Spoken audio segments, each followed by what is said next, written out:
عوام بیتابی سے اضطراب سے اٹھ کے یہ کچھ کر دیں گے جو ہم کہہ رہے ہیں.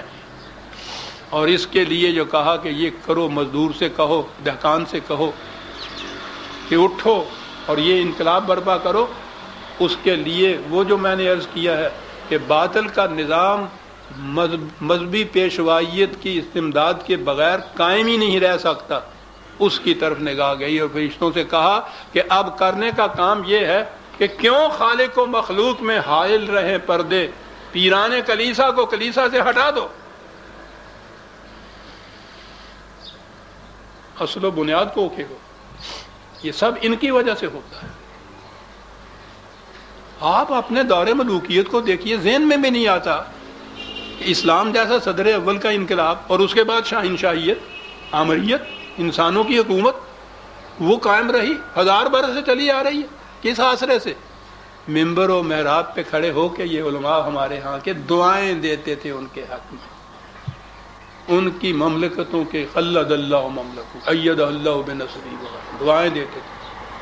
فتوے ہیں کہ بادشاہ سے ایک فقہ میں تو یہ ہے کہ قتل کے سوا کوئی جرم ایسا نہیں جس کا مواخذہ کیا جا سکے. دوسرا فتویٰ یہ ہے کہ یہی نہیں کہ اس دنیا میں مواخذہ نہیں کیا جا سکے گا، قیامت میں بھی بادشاہوں سے مواخذہ نہیں کیا جا سکے گا. یہ تھے آپ کے ہاں یہ مذہب کے علم بردار جو ممبروں پہ کھڑے ہو کے یہ فتوے موجود ہیں ان کی کتابوں میں آج بھی. ان کو نہ ہٹایا جائے تو نظام باطل الٹ ہی نہیں سکتا، قائم انہی کے سہارے پہ رہتا ہے. اسی لیے اس نے کہا کہ کیوں خالق و مخلوق میں حائل رہیں پردے، پیران کلیسا کو کلیسا سے ہٹا دو. اور آگے کہا ہے کہ پتہ ہے کہ یہ لوگ کرتے کیا ہیں؟ حق را بسجود ہو، سنما را بطواف ہے. وہاں ایک سجدہ کر دیتے ہیں نماز پڑھنے کے لیے کہ اللہ میاں راضی ہو گئے، اور جا کے پھر ان کے مکانوں کا چکر کاٹتے ہیں، وہاں جا کے طواف کرتے پھرتے ہیں کہ یہ راضی ہو جائیں. کہنے لگے ان کی تو یہ حالت ہے. کیا نقشہ کھینچتا ہے یہ شخص، جو یہ شخص شعروں میں کہہ گیا ہماری آنکھیں دیکھ رہے ہیں. کائناتی حقائق ہیں جو وہ بیان کر رہا ہے. حق را بسجود صنم را بطواف ہے.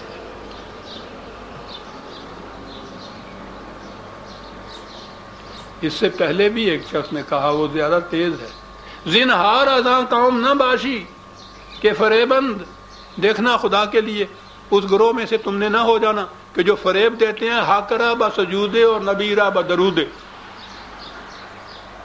فریب دیتے ہیں خدا کو ایک سجدے سے، نبی صلی اللہ علیہ وسلم کو درود پڑھ کے. حاکرہ بسجودے، میں ناخوش و بیزار ہوں مرمر کی سلوں سے. کیا بات تھی اس کے زمانے میں، تو شاید کوئی مسجد نہ ہو ایسی ہو جو سنگ مرمر سے بھی بنی ہو. میں ناخوش و بیزار ہوں مرمر کی سلوں سے، میرے لیے مٹی کا حرم اور بنا دو.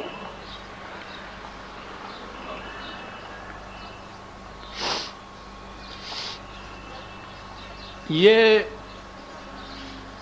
شریعت تک یا اہل شریعت تک ہی نہیں رہا یہ شخص. اس کی نگاہ تھی کہ طریقت یا تصوف یا پیری مریدی اس سے زیادہ گلا گھونٹنے والی ہے، ادھر بھی اس کی نگاہ گئی ہے.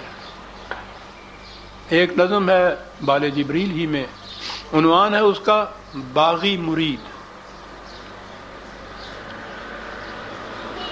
بالآخر ایک دن تو پھر باغی ہوتا ہی ہے نا انسان. وہ باغی مرید میں ہے کہ ہم کو تو میسر نہیں مٹی کا دیا بھی، گھر پیر کا بجلی کے چراغوں سے ہے روشن. شہری ہو دیہاتی ہو مسلمان ہے سادہ، مانندے بتاں پوجتے ہیں کعبے کے برہمن. کعبے کے برہمن نذرانہ نہیں، سود ہے پیران حرم کا. ہر خرقہ سالوس کے اندر ہے مہاجن. میراث میں آئی ہے انہیں مسند ارشاد، زاغوں کے تصرف میں عقابوں کے نشیمن. ان کے متعلق کہا کہ یہ کیفیت ہو رہی ہے. وہی جو تھا کہ خلق خدا کی گھات میں رندو فقیہ ہو میر و پیر، ایک ایک کو لیا ہے اقبال نے۔ ہاں میں ناخوش و بیزار ہوں مرمر کی سلوں سے، میرے لیے مٹی کا حرم اور بنا دو۔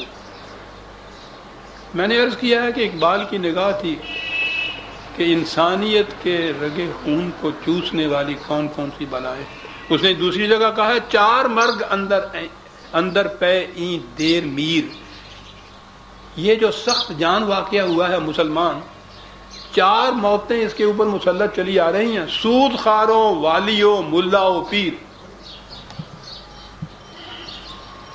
دیر میر، بڑا سخت جان واقعہ ہوا ہے کہ اس کے باوجود ابھی تک زندہ ہے۔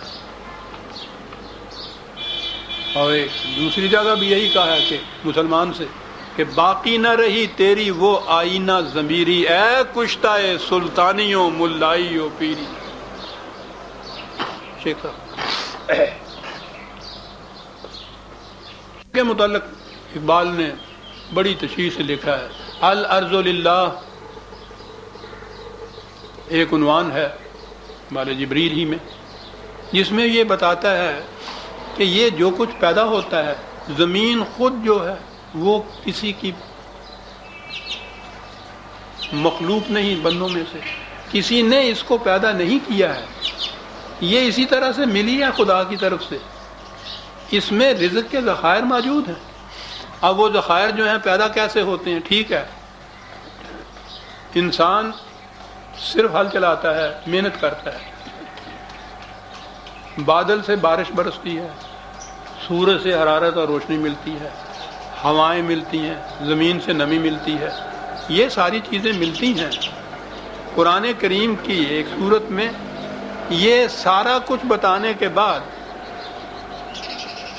کہا گیا ہے اللہ تعالیٰ کی طرف سے کہ اے زمین سے یہ کچھ حاصل کرنے والو، تم سوچو کہ اس میں تمہارا کتنا حصہ ہے اور ہمارا کتنا حصہ ہے۔ زمین ہماری، سورج ہمارا، ہوائیں ہماری، بارش ہماری، ہوا ہماری، یہ سارا کچھ ہمارا، تم صرف ایک محنت کرتے ہو۔ فصل اگی ہے، کہا کہ آؤ ایمانداری دیانت داری سے دیکھ لیں کہ اس میں تمہارا کتنا حصہ ہے، ہمارا کتنا حصہ ہے۔ انصاف کے ترازو سے تول کے تم خود فیصلہ کر لو کہ ہمارا کتنا ہے۔ وہ تو 90% ہی اس کا ہوا، کہا کہ ہمارا ہمیں دے دو، تم اپنا لے جاؤ، نہ تم پہ ظلم ہو نہ ہم پہ ظلم ہو۔ قرآن کے انداز ہیں عزیزان من۔ کہا کہ اللہ میاں سے کہ آپ تو کہیں سامنے آتے ہی نہیں ہیں، دیکھا ہی نہیں آپ کو، آپ کا حصہ دے کس طرح سے دے، کہاں دیں؟ متاعً للمقوین، کہا بھوکوں کو دے دو، ہم تک پہنچ جائے گا۔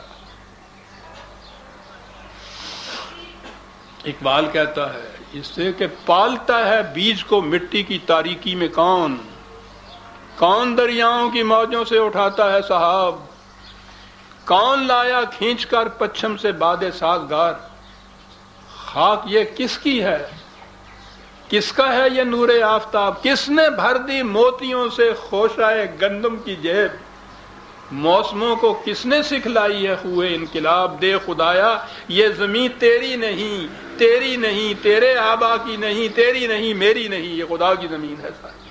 الارض للہ، اس کی نگاہ اس پہ بھی تھی۔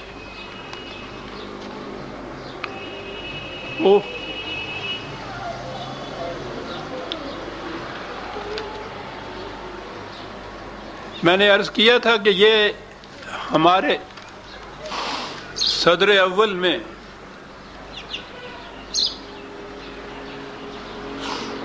نظام خداوندی قائم ہوا،